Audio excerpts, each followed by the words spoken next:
할렐루야. 네. 제가 무슨 말을 할까요? 맞추는 분에게 예배가 끝난 후에 물된 동산에서 제일 비싼 음료수로 한 잔 제가 대답하겠습니다. 사랑하고 축복합니다. 맞았어요. 옆 사람과 옆 사람과 함께 우리 인사합시다. 네, 옆 사람과 인사하는데요. 오늘 성령 강림 주일이에요. 그래서 강단의 색이 바뀌었어요. 지난주까지만 해도 이제 부활절 7주 7번째 주였었는데 오늘 빨간색으로 성령의 임재를 상징하는 빨간색 장식으로 바뀌었습니다. 마가의 오순절 다락방에 임재하셨던 그 하나님의 성령의 역사가 오늘 우리 함께 예배하는 우리 모든 청년들 가운데 임하게 되기를 축복합니다.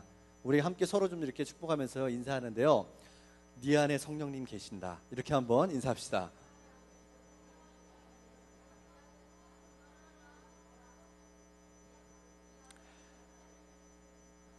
네, 우리 또 한번 이렇게 한번 해볼까요? 하나님은, 저를 따라해 보세요. 하나님은 우리의 아버지이십니다. 네, 혹시 부정하고 싶은 분 있습니까? 없는 줄로 믿습니다. 네, 우리가 주님을 아버지라고 그렇게 고백하는 사람들마다 성령이 그 안에 계시다라고 그렇게 분명히 말씀했는데요. 오늘 예배 가운데 성령의 충만한 은혜가 부어지는 역사가 있게 되기를 간절히 축복합니다. 우리가 이렇게 서로를 향해서 이렇게 고백하잖아요. 성령님이 네 안에 계시다. 하나님이 너를 사랑하신다. 하나님이 나를 사랑하시는 것처럼 나도 더 사랑하겠다. 뭐 이렇게 고백하는 거 조금 이렇게 닭살스럽기도 하고 또 조금 이렇게 어색하기도 해도 그래도 우리가 이렇게 고백할 때요, 그리스도의 사랑이 우리 가운데 충만하게 되는 거예요. 그래서 이렇게 인사 나누고 서로 교제하는 시간이 굉장히 예배 가운데서 중요한 그런 시간입니다. 하나님의 사랑으로 우리가 서로 사랑하고 또 그 사랑 안에서 관계가 변화되고 공동체가 변화되는 그런 힘이 나오게 됩니다. 우리 양광의 모든 사사들이 그런 힘과 능력을 갖게 되기를 소망하는 마음이 저에게 있습니다. 오늘부터 시작해서 리얼 크리스찬이라고 하는 주제로 시리즈 설교를 이제 시작하려고 합니다.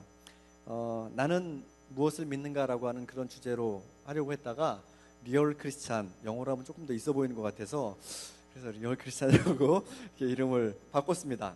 뭐 이름이 바뀌어도 내용은 같습니다. 어쨌든 우리가 믿는 신앙에 대해서 가장 일상적이고 또 가장 실제적인 그런 사실적인 일면들을 들여다보면서 진정한 신앙인으로 우리가 거듭나기 위해서 어떤 믿음을 가져야 되는가, 내가 믿는 하나님, 내가 고백하는 그리스도, 내가 하나님 앞에 나아갈 때 감사함과 기쁨으로 나아간다라고 그렇게 예배할 때 기도하고 찬양하는데 그게 과연 정말 뭔가 하는 것에 대해서 좀 더 우리가 좀 말씀을 나누려고 합니다. 특별히 말씀을 좀 나누는 중에 신앙에 대해서 그 해결되지 않는 고민을 가진 우리 청년들이 그 의문에 대한 시원한 답을 좀 얻게 되기를 바랍니다. 그리고 예수 그리스도를 통해서 하나님 앞에 나아가는 우리 이 기독교 신앙 밖에 있는 사람들, 그들에게 우리가 믿는 이 믿음의 정수가 무엇인지에 대해서 잘 이야기해 줄 수 있는 그런 대답을 갖게 되는 그런 시간이 되기를 바랍니다. 제가 어린이였을 때 초등학교 아마 2학년, 3학년 때로 기억이 납니다. 저희 어머니께 이런 질문을 했던 기억이 났어요. 5월에 딱 요즘이었어요. 석가탄신일쯤 돼서 집에 가서 어머니에게 이런 질문을 했습니다. 엄마, 예수 믿지 않고 절에 다니는 애들을 어떻게 할까? 그런 질문을 했었어요. 왜냐하면 당시에 제가 저희 반에서 짱을 먹고 있었던 때였기 때문에 이런 질문을 할 수 있었습니다. 믿지 않는 청년들이 있어요. 믿음이 없으면 안 됩니다. 믿음이 없이는 기쁘시게 하지 못한다고 그랬습니다. 네. 당시만 해도 제가 발육 상태가 좀 좋았었어요. 다른 친구들보다. 그래서 제가 막 아이들을 때리고 다니고 막 그러진 않았지만 어쨌든 저의 말이 좀 아이들에게 영향력이 있었어요. 믿지 못하는 이 눈초리들.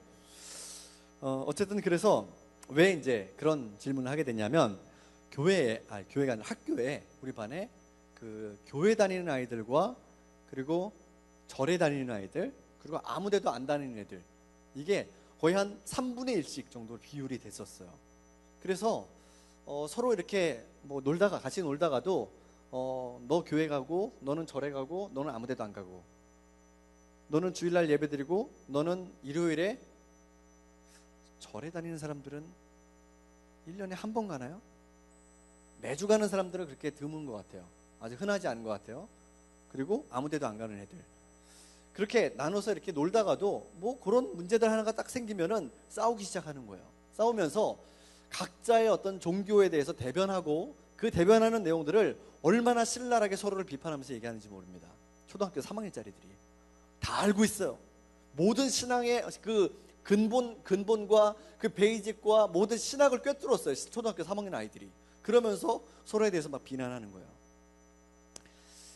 제가 이런 고민을 어머니께 이렇게 했던 이유 중에 하나는, 내가 지금 묻는 게 정확하게 뭔가에 대해서도 알지는 못했지만, 하지만 교회에서 배운 것, 교회에서 뭘 가르칩니까?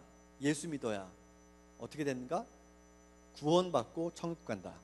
여러분 그렇게 믿습니까? 예수 믿어야 구원받고 천국 갑니까? 네, 꼭 천국 가게 되기를 축원합니다.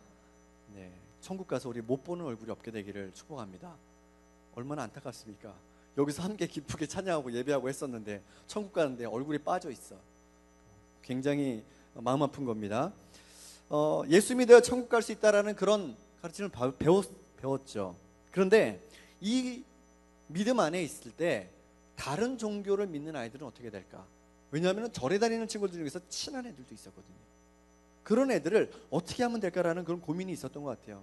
그리고 제가 목사님의 아들이라고 하는 그런 이유 때문에 종종 불교를 믿는 친구들과 갑론을박하면서 그런 논쟁을 벌였어요. 이 논쟁이 거의 끝에는요, 서로 처음에는 좋게 얘기해요. 그러다가 조금 점점 감정이 격앙되기 시작하면서 말다툼으로, 심한 말다툼으로 나가고, 조금 심할 때는 주먹 다짐도 가는 그런 그게 또 이제 당파를 짓는 그런 아주 나쁜 그런 방향으로 가기도 했었어요. 그래서 초등학교 3학년이었던 저에게도 다른 종교를 가진 친구들에 대해서 어떻게 대해야 하는가라는 이 문제가 대단히 중요한 문제이기도 했었고, 아주 실존적인 고민이기도 했었습니다. 그때 우리 어머니가 해주셨던 그 대답은 뭐였냐면, 야 덕형아, 다른 종교를 가진 아이들한테도 잘 대해줘라 라고 그렇게 대답해 주셨어요. 그 믿음을 존중해 주라라는 그런 말씀하셨어요. 근데 이 어머니의 대답이 내가 기대했던 거와는 좀 달랐더라는 거죠. 절에 다니는 아이들의 믿음을 존중해 줘라? 그게 어린에게는 교회를 다녀야 구원을 받는다라고 하는 그런 가르침 가운데 있었던, 믿음 가운데 있었던 내게는 그게 뭔가 좀 구원의 확실성이 흐려지는 듯한 그런 느낌이 들었다는 거죠. 하지만 뭐 더 깊이 생각하지 않았어요. 그냥 친구들하고 사이좋게 지내라 라고 하는 그 정도로 듣고 초등학교 때의 고민을 덮었습니다. 그러다가 이제 고등학생이 돼서 다시 그 고민이 수면 위로 떠오르게 됐어요. 그때는 절친으로 지내던 7명의 친구들이 있었는데 다 모두 기독교 신앙 안에 있었던 그런 친구들이었어요. 그런데 굉장히 특이했던 것은 각자 7명의 친구들이 다 교파가 달랐어요. 장로교를 다니는 친구들도 있었고, 침례교를 다니는 친구들도 있었고, 저는 감리교를 다니고 있었습니다. 감리교회에 소속된 교회를. 장로교에 다니던 친구들 중에서도 보수적인 믿음을 가진 친구들도 있었고, 조금 더 진보적인 그 신앙을 가진 친구들도 있었어요. 보수적인 교파의 믿음을 가진 친구들과 약간 진보적인 교단에 속해 있던 그런 친구들 사이에 믿음의 근본이 뭐냐, 우리가 어떻게 해야 신앙생활에 있어서 본질을 지켜낼 수 있느냐라는 그런 이야기들을 할 때 논란이 생겼다는 거죠. 어떻게 고등학생들이 그런 얘기를 하나? 그런 얘기는 주로 성경 시간에 교장 선생님이 오셔가지고 숙제를 내줬어요. 전 그 기독교 학교에 다녔습니다. 그래서 성경 시간이 있었어요. 그래서 그런 문제들을 이렇게 제시할 때에 서로의 어떤, 지금 생각해 보면은 교단 간의 어떤 신학적인 견해의 차이라든지 아니면은 입장이 뭔지 정확하게 잘 몰랐지만은, 나는 감리교다, 너는 장로교다, 혹은 그 장로교 안에서도 너는 기장이다, 뭐 합동이다, 통합이다, 뭐 이렇게 이야기하고, 너 고신파다, 고신 중에서도 넌 백파다, 뭐 이런 굉장히 다양한 파가 있어요. 그런데 그런 걸 가지고서 마치 자기가 어떤 교단의 신학적인 모든 것들을 대변하는 사람이 된 것처럼 아주 그렇게 열띤 토론을 벌였다라는 거죠. 뭐 토론으로 끝났다는 거죠. 그냥 거기서 어떤 결과를 내지는 못했어요. 대학에 들어와서 그 중에 이제 몇몇 친구들은 각자 자기가 속한 교단의 신학교에 입학을 했어요. 저는 당시에 이제 보문동에 있는 성북구 보문동에 있는 모 교회에서 신학생으로 사역하고 있었는데 고등학교 때 그 친구들 중에 한 친구가 한신대학교에 들어간 친구가 있었어요. 그리고 그 친구가 가까운 장로교회에서 사역을 하고 있었는데 그래서 종종 만나서 이야기를 하고 했었어요. 근데 그때 대단히 좀 인상적이었던 것은 그 친구가 대학에 들어가더니 굉장히 그 신앙생활을 착실하게 했던 목사님의 아들이었는데 가끔 좀 얼굴 좀 보자라고 해서 만나고 그러면 어떤 때는 머리에 붕대를 감고 나오고 어떤 때는 이마에 막 이만한 반창고를 붙이고 나오고 그러는 거예요. 넌 도대체 왜 그러냐 물어봤더니 데모하러 나갔다가 그 당시 한참 이제 민주화운동하고 막 그러면서 민주화운동의 거의 끝물이었죠. 94년도, 95년도 막 이러면서 나가서 막 데모하고 들어오다가 그 경찰 곤봉 맞아가지고 여기 막 머리 깨지고 이마 터지고 막 그러고 해서 나오는 거예요. 그래서 그 모습을 보면서 되게 이해할 수 없었어요. 야, 너 예수 믿는 사람이 어떻게 그렇게 할 수 있냐? 라고 생각했는데 그 친구는 학교에서 뭐라고 배웠냐면 야, 예수 믿는 지성인으로서 예수 믿는 신학생으로서 네가 어떻게 교회에만 앉아 있을 수 있냐라고 학교에서 가르쳤다는 거예요. 그리고 한신대학교 신학과 교수님들이 함께 그 데모대에 나가가지고 같이 머리 깨지고 박 터지고 막 이러면서 그러면서 나는 내 믿음을 이렇게 해야만 삶 속에서 지켜낼 수 있다라고 생각한다고 하면서 그렇게 신앙생활을 했더라는 거죠. 그런 모습들이 저에게는 좀 되게 생소했었어요. 또 이런 것도 있었어요. 그 한신대학교 대학원이 종암동에 있는데 종암동 근처에 큰 절이 또 하나 있어요. 화계사라고. 여러분 화계사라고 아죠? 종암동에 그 MT촌 들어가는 입구에 있는 큰 절.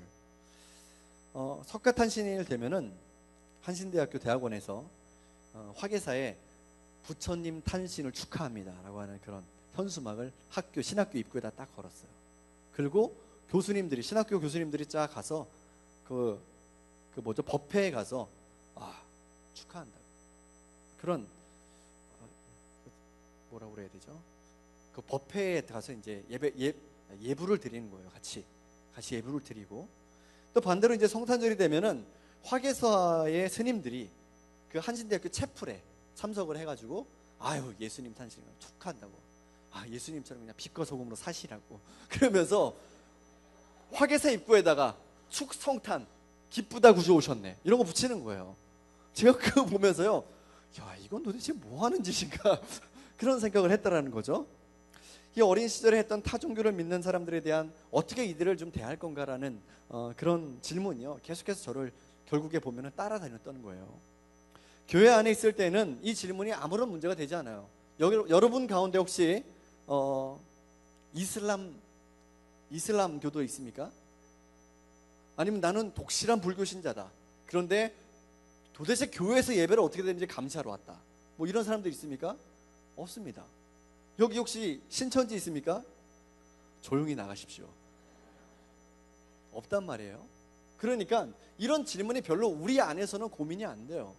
그런데 이 질문은요, 교회 밖을 딱 나가는 그 순간부터 이 질문은 우리의 어떤 실존적인 고민이 돼요. 여러분들 친구들 중에서 절에 다니는 친구들이 있습니까? 왜 없는 척해요? 있으면서. 있지요. 여러분들 부모님 중에서 아직 예수 믿지 않는 분들 계시잖아요. 그죠? 그분들 어떻게 할 겁니까? 예수 안 믿어서 부모님 중에서 예수 끝까지 안 믿으시면 천국 가서 못 뺐는데 어떻게 할 겁니까? 심각해지죠. 내 문제가 되니까. 그렇죠? 교회 문 밖을 나서는 동시에 우리가 이 기독교 신앙이 아닌 다른 신앙을 가진 사람들에 대해서 함께 살아가는 현실을 대하게 된다는 거예요. 그 사람들을 향해서 우리의 신앙이 무엇인가, 내가 믿는 하나님이 어떤 분인가에 대해서 어떻게 대답해 줄 거냐는 거죠. 바울이요, 회심한 이후에 복음을 위해서 일생을 울고 충성을 다하기로 결심했어요. 그리고 그 결심대로 살았던 사람이 바로 바울이에요. 그래서 바울은 정말 무서운 사람이에요. 여러분, 말하는 대로 사는 사람 진짜 무서운 사람들입니다. 여러분들 가운데 진짜 말하는 대로 사는 사람들 있죠? 내가 얘기한 대로 꼭 지켜서 행하는 사람들 있어요. 그런 사람들 좀 무서워요. 넌 나한테 죽었어. 진짜 무섭죠? 무섭단 말이에요. 말하는 대로 사는 사람들은 진짜 그 삶의 파워가 있는 사람들이에요. 그래서 우리가 좀 그 바울의 덕을 많이 보고 있어요. 바울이 예수님 전하는 일에 있어서 누구보다 탁월했던 사람이었어요.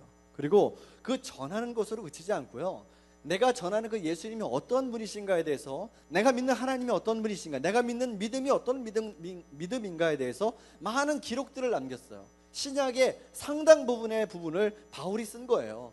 바울의 서신서들은 대부분 바울이 쓴 거예요. 그러다 보니까 우리가 그걸 보면서 하나님이 어떤 분이신가, 초대교회에 고백했었던 그 예수님이 어떤 분이신가에 대해서 우리가 보게 되는 거죠. 배우게 되는 거죠. 그런 면에 있어서 우리는 그 저작물들을 보면서, 성경들을 보면서 하나님을 바라보고 믿음의 길을 걸어갈 수 있는 그런 이정표를 얻게 된 거예요. 이런 점에 있어서는 우리가 사도 바울에게 큰 믿음의 빛을 지고 있는 사람들입니다. 바울이 스스로를 이방인을 향한 사도라고 그렇게 이야기하면서 선교의 장을 열었어요.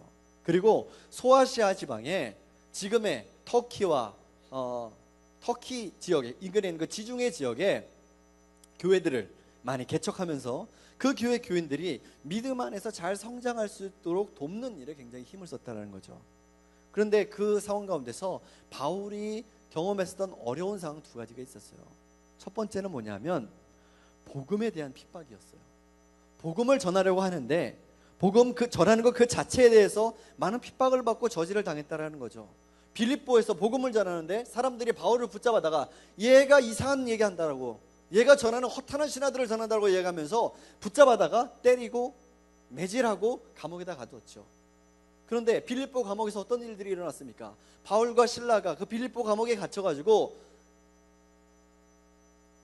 고초를 겪고 그러고 있었는데 밤중이 돼서 그 감옥 안에서 어떻게 했습니까? 찬양하고 하나님을 찬미하고 노래했더니, 예배했더니 그 가운데서 땅이 진동해서 지진이 일어나고 옥문이 열려서 그런 역사들이 일어났다는 거죠. 그래서 그 간수들이 그 앞에서 떨면서 제발 나가지 말라고, 나가면 우린 다 죽는다고. 그래서 그 간수들을 전도해서 다 구원에 이르게 되는 그런 역사들도 있지 않았습니까? 그런 걸 보면은 사실은 핍박을 받긴 받았지만 바울이 복음 전하는 것에 있어서 이 핍박받는다는 건요, 별로 복음을 전하는 데서 큰 거치는 장애가 되지 않았다는 거예요. 마치 이것이 예루살렘의 공회 앞에서 매를 맞고 예수 전한다라는 이유 때문에 매 맞고 쫓겨나면서 그러면서 기뻐하는 그 사도들처럼, 우리가 예수님 전하는 것 때문에 매 맞았어요, 예수님 전하는 것 때문에 채찍에 맞았어요, 그러면서 이 사람들이 무슨 메조이스트도 아니고 막 그러면서 내가 예수님 전하는 것 때문에 핍박받아서 기뻐요 막 이러면서 나갔단 말이에요. 왜 그렇습니까? 예수를 전하는 것 때문에 예수로 인하여서 핍박받는 자들, 그들에게 복이 있다라고 그렇게 예수님 분명히 말씀하셨잖아요. 그래서 이 사도들이 내가 예수 전하는 것 때문에 받는 핍박을 능욕으로 여기지 않고 기쁨으로 받아들였다라는 거예요. 바울 역시 이런 박해의 상황들을 복음 전파하는 데 있어서 어려움이긴 하지만 그것이 어떤 복음을 전할 수 없는 결정적인 장애물이다라고 생각하지는 않았다라는 거죠. 복음은 아무리 막으려고 해도요, 막아칠 수 없는 그런 강력한 파워가 있어요. 오순절 마가의 다락방에 임하셨던 성령의 역사, 이것이 인간의 모든 장애와 연약함을 넘어서는 강력한 하나님의 주권적인 역사, 그 은혜의 역사들을 경험했었던 사건이 바로 오순절 마가의 성령 임재 사건이었어요.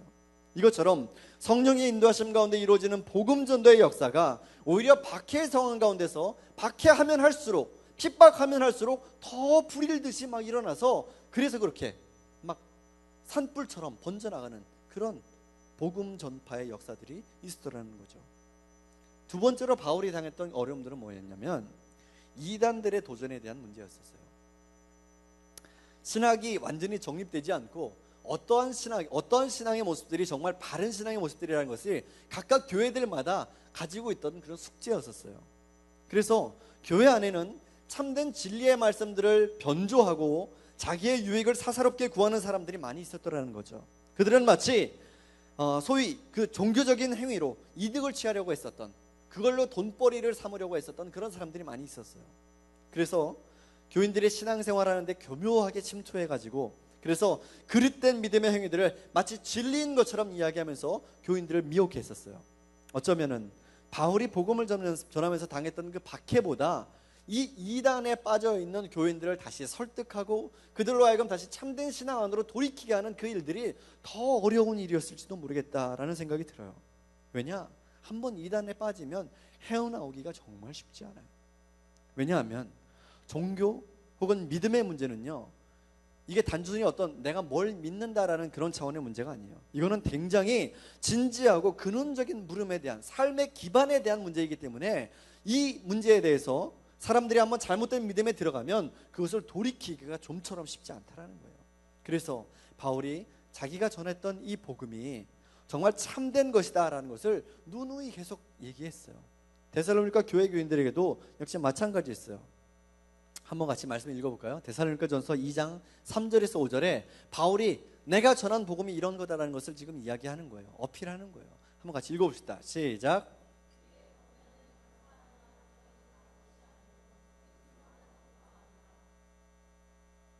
계속 읽습니다.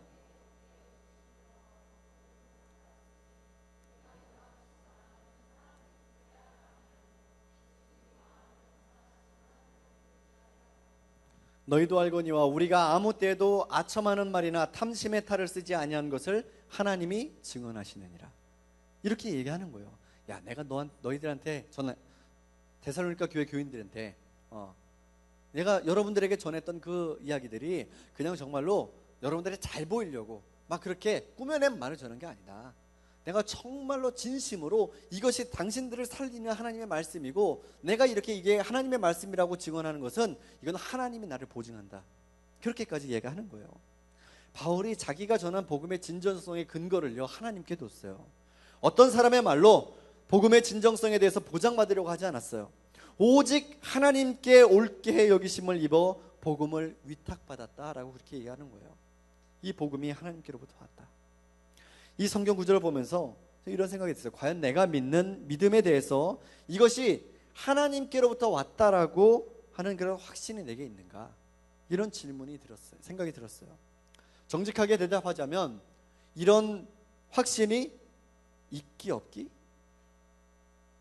여러분 생각은 어떨 것 같아요? 대답하기 곤란합니까?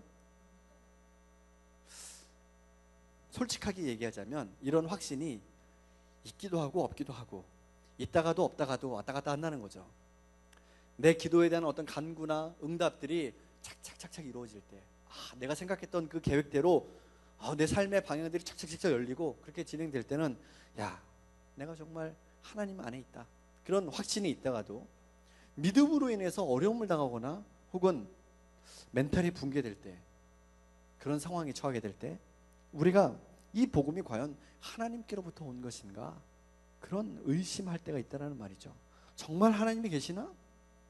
하나님이 계시다면 나는 왜 이렇게 어려움을 당하지? 내가 예수를 믿고 하나님을 믿는데 내 삶의 형편이 왜 이렇게 힘든 거야? 복음의 능력이 있다고 하는데 그 능력이 내가 지금 당하고 있는 어려움은 해결할 수 없는 건가? 그런 의심이 들 때도 있다는 겁니다. 저는 이런 그 의심 가운데 있는 이들은 예수를 믿는다는 것에 대한 진지한 고민과 물음의 길을 걸어야 되는 그런 여행을 출발했다라고 생각해요. 여러분들이 잘못하고 있다는 게 아니라는 거죠. 그리고 그 여행은 어쩌면은 좀 지루할 수도 있고 피곤할 수도 있지만, 하지만 그 여행을 잘 마치게 되면은 견고한 믿음의 반석 위에 설 수 있게 되더라는 것이죠. 그래서 그 여행의 길에 서 있는 사람들은요, 하나님께 복받은 사람들이라고 얘기할 수 있어요. 믿음의 진정성을 찾기 위해서 떠나는 여행을 하는 동안에 여러분 신앙 서적들을 많이 읽기를 바랍니다. 겉멋 부리지 말고요. 난 이 정도 좀 읽어줘야지 하면서 어려운 책 읽고 그 위대한 복음 전도의 위대한 부흥사들의 이야기들을 이렇게 두꺼운 책들 이런 거 그런 거 보지 말고, 그런 건 나중에 좀 내공이 쌓였을 때 읽고요. 쉬운 거부터 신앙 서적 간증들 이런 거 보면서요.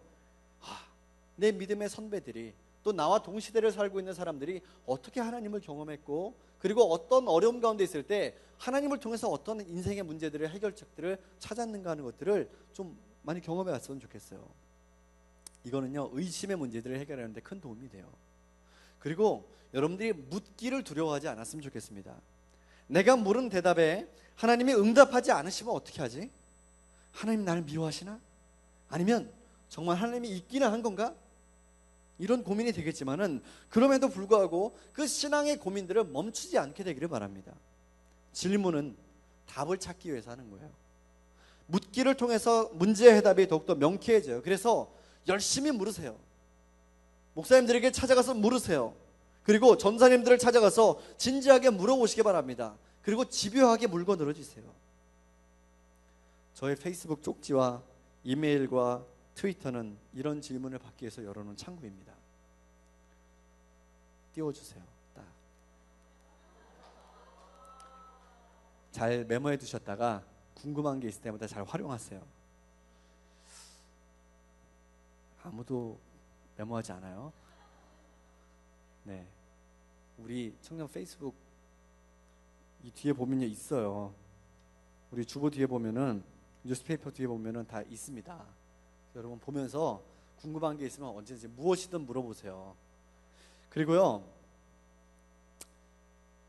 내가 이런 질문 해도 되나라고 하는 그런 것들 있죠. 그런 질문 잘하는 사람이 여기 한 명 있거든요. 그런데 실명을 거론하면 어떡해요. 그런 질문을 하는 게 저는 좋아요. 왜냐하면 그런 질문을 하면서 내 신앙이 뭔지에 대해서 명쾌해져요. 궁금증을 계속 갖고 있지 말기 바래요. 질문하세요. 북한에 대한 충격적인 동영상을 본 적이 있습니다. 우리나라의 대북지원협력단체를 통해서 북한을 방문한 그 안과 의사들이요, 북한 주민들의 개안 수술을 해줬어요. 그런데 그 수술 받고 이제 앞이 잘 보이게 된 그 주민들이, 치료받은 주민들이요, 북한 주민들이 어떻게 하냐면 그 한 교실 같은데 이렇게 모여 앉았는데 그 앞에 김일성 사진이 이렇게 걸려 있어요. 그러면서 우리 수령동지 아버지께서 우리를 고쳐주셨다고. 그러면서 누가 고쳐줬어요? 한국에서 간 안과 의사들이 다 그렇게 고쳐줬는데 어버이 수령동지께서 우리를 고쳐주셨다고 막 울면서 막 이러고 하면서 박수를 치고 막 그렇게 막 감격의 눈물을 막 김일성 수령동지께 온갖 감사와 찬양과 영광을 다 돌려드리는 거예요. 그거 보면서요, 우와, 이상하다. 진짜 이상하다.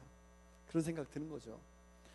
김일성 신격화하고 그리고 이제 아주 세뇌교육 이렇게 시키면 자기들이 그렇게 하는 거가 뭐가 문제가 있는가, 이런 거를 전혀 생각조차 못하게 만드는 거죠. 그리고 이게 뭔가 문제가 있다라고 생각하는 그런 말미를 조금이라도 발견하면은 그 사람들을 딱 격리시키고 처단하는 거죠.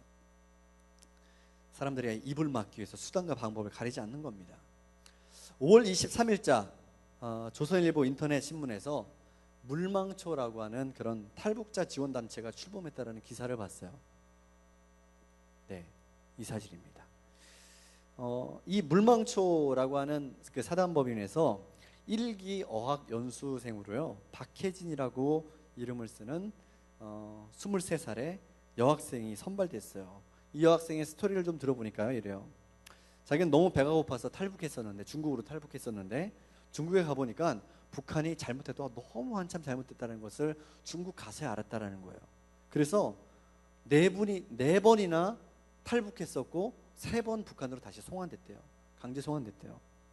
그러니까 아마 탈북했다가 요즘 송환되면 어떻게 되는지 여러분 대충 알죠? 몰라요? 정치범 수용소에 갇혀가지고요, 온갖 구타와 학대를 당하고, 그리고 모든 가족과 친지들로부터 격리시키고, 그리고 그 사람이 또 탈북했다라는 그런 그 정황이 있을 때 가족들에게 아주 해코지를 하는 그런, 그리고 조금 심한 사람들은 다 총살시키고 그런 상황입니다, 지금 북한에서. 그런데 죽고 싶지 않았겠죠. 굶어 죽고 싶지 않았으니까 탈출했는데, 그런데 3번이나 다시 송환됐어요, 북한으로. 그럼에도 불구하고 이제 너는 한 번만 더 걸리면 이제 죽는다라고 그렇게 위협받는 상황임에도 불구하고, 그런데도 계속해서 자꾸 탈출을 시도했던 그 이유, 이렇게 얘기를 하더라고요. 북한에는 쌀과 전기만 없는 게 아니라 인간으로서 누려야 될 기본적인 자유가 없다. 그래서 탈북을 멈출 수 없었다라고 그렇게 이야기하는 거예요. 저는 믿음도 마찬가지라고 생각해요.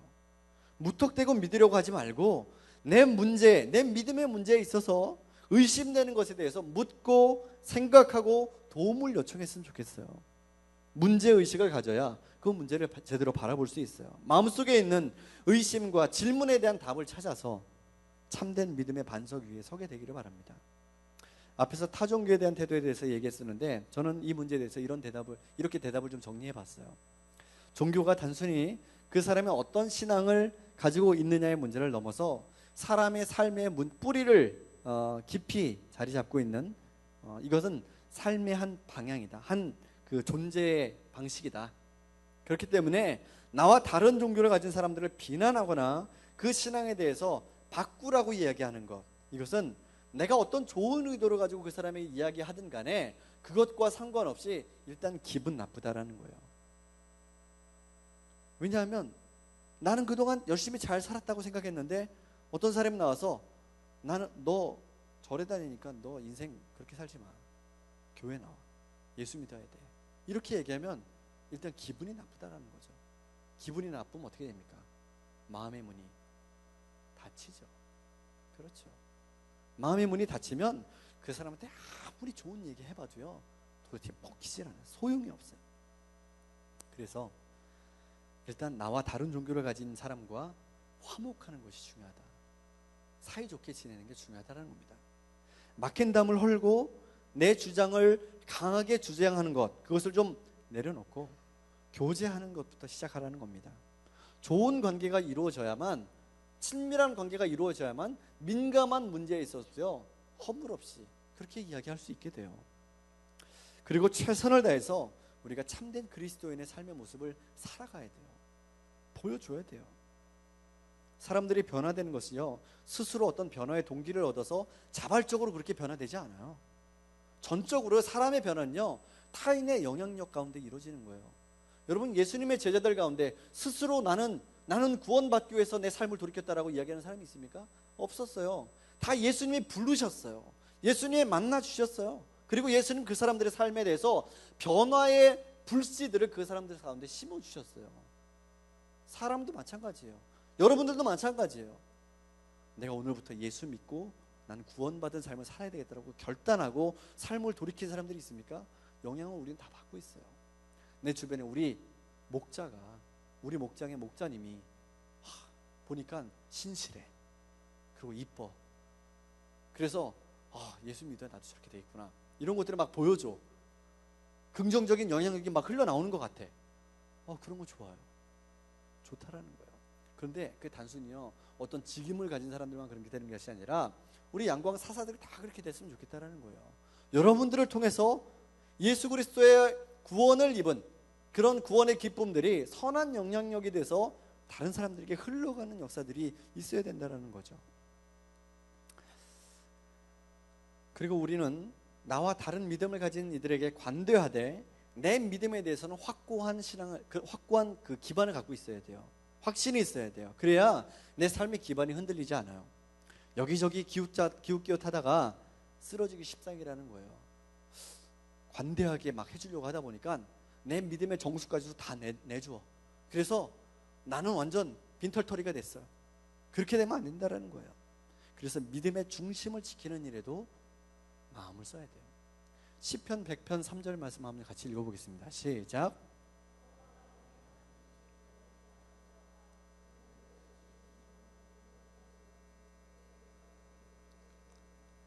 아멘.